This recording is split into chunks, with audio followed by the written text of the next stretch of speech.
جب حضرت آدم علیہ السلام بہشت سے زمین پر تشریف لائے تو بارگاہ الہی میں عرض کیا کہ خدایا میں یہاں نہ تو ملائکہ کی تسبیح و تکبیر سن سکتا ہوں اور نہ کوئی عبادت گاہ دیکھتا ہوں جیسا کہ آسمان میں بیت المعمور دیکھتا تھا جس کے ارد گرد ملائکہ طواف کرتے تھے۔ جواب الہی آیا کہ جاؤ جہاں ہم نشان بنائیں وہاں کعبہ بنا کر اس کے ارد گرد طواف بھی کر لو اور اس کی طرف نماز بھی ادا کرو۔ حضرت جبرائیل علیہ السلام ان کی رہبری کے لیے ان کے ساتھ چل پڑے اور انہیں وہاں لائے جہاں سے زمین بنی تھی، یعنی جس جگہ پر جاگ پیدا ہوا تھا، اور پھر وہی جاگ پھیل کر پوری زمین بنی۔ حضرت جبرائیل علیہ السلام نے اپنا پر مار کر 7ویں زمین تک بنیاد ڈال دی، جس کو ملائکہ نے 5 پہاڑوں کے پتھروں سے بھرا۔ بنیاد بھر کر نشان کے لیے چاروں طرف کی دیواریں اٹھا دیں۔ اس طرف آدم علیہ السلام نماز پڑھتے رہے اور اس کا طواف بھی کرتے رہے۔ طوفان نوحی تک کعبہ اسی حالت میں رہا۔ اس وقت وہ عمارت تو آسمان پر اٹھا لی گئی اور یہ کعبہ کی جگہ اونچے ٹیلے کی طرح رہ گئی، مگر لوگ پھر بھی برکت کے لیے یہاں آتے تھے اور آ کر دعائیں مانگتے تھے۔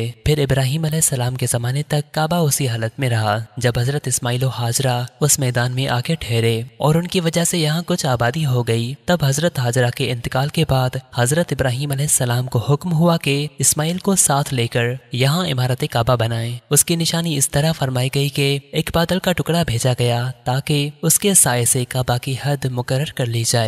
حضرت جبریل نے اس سائے کی مقدار خط کھینچا اور ابراہیم علیہ السلام نے اس خط پر زمین یہاں تک کھودی کہ بنیادی آدم نمودار ہو گئی اور اس بنیاد پر عمارت بنائی، لہٰذا اس وقت یہ کعبہ مستطیل کی شکل میں تھا۔ حضرت ابراہیم علیہ السلام نے خانہ کعبہ کے اندر ایک تغار سا بنایا تھا جو مثل خزانہ کے تھا کہ کعبے کے لیے جو کچھ نظر تحفے میں آئیں اس میں رکھے جائیں گے۔ اس کے دروازے 2 تھے، ایک داخل ہونے والا اور دوسرا نکلنے والا، اور کعبہ بنانے والے خلیل تھے اور ان کو گار اور پتھر اٹھا کر دینے والے اسماعیل علیہ السلام، اور اس عمارت میں 3 پہاڑوں کے پتھر لگائے گئے۔ ابراہیم علیہ السلام سے پہلے یہاں کسی نے عمارت نہ بنائی تھی، مگر آپ کے بعد کئی دفعہ اس کی تعمیر و مرمت ہوئی اور اس میں حالات کی وجہ سے کچھ تبدیلیاں بھی ہوئی۔ مثلاً اس کی اونچائی دگنی کر دی گئی، دروازہ 2 کے بجائے 1، اور اس کا رقبہ بھی کم کر دیا گیا، لیکن بعد میں پھر اسے پرانے رقبے میں تعمیر کیا گیا۔